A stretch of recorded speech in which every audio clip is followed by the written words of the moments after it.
کیا مسئلہ؟ کیوں؟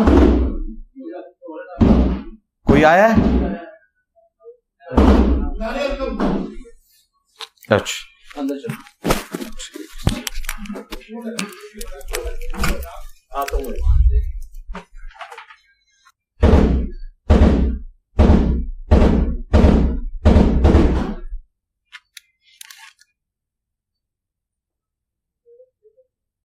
اگر آپ ویڈیو کو غور سے دیکھیں تو جس طرح یہ واقعہ پیش آیا اور اس کے فوراً بعد انجینئر محمد علی مرزا کا جو رد عمل تھا وہ بہت حیران کن ہے۔ عام طور پر جب کسی انسان پر اچانک قاتلانہ حملہ ہو تو انسانی فطرت کے مطابق اس کے چہرے پر خوف، اضطراب یا کم از کم حیرت کے تاثرات نمایاں ہوتے ہیں۔ السلام علیکم ورحمۃ اللہ وبرکاتہ۔ انجینئر محمد علی مرزا پر حملہ حقیقت یا منصوبہ؟ جہلم میں انجینئر محمد علی مرزا کی اکیڈمی میں پیش آنے والا واقعہ اس وقت سوشل میڈیا پر بحث کا مرکز بنا ہوا ہے۔ ایک ویڈیو سامنے آئی ہے جس میں آواز آ رہی ہے اور واضح طور پر سنی بھی جا سکتی ہے۔ اس واقعے پر بات کرنا اس لیے ضروری ہے کیونکہ یہ محض ایک فرد کا نہیں بلکہ ہمارے معاشرتی رویوں اور امن و امان کا معاملہ ہے۔ سب سے پہلے تو ہم یہ واضح کر دیں کہ ہم کسی بھی قسم کے تشدد، حملے یا قانون کو ہاتھ میں لینے کی سخت الفاظ میں مذمت کرتے ہیں۔ اسلام ہمیں دلائل کی روشنی میں بات کرنے کا حکم دیتا ہے۔ اگر کسی کی فکر یا بیانات سے اختلاف ہے تو اس کا جواب علمی تحقیق، ٹھوس دلائل اور مناظرے سے دیا جانا چاہیے، نہ کہ ہتھیار یا جسمانی طاقت سے۔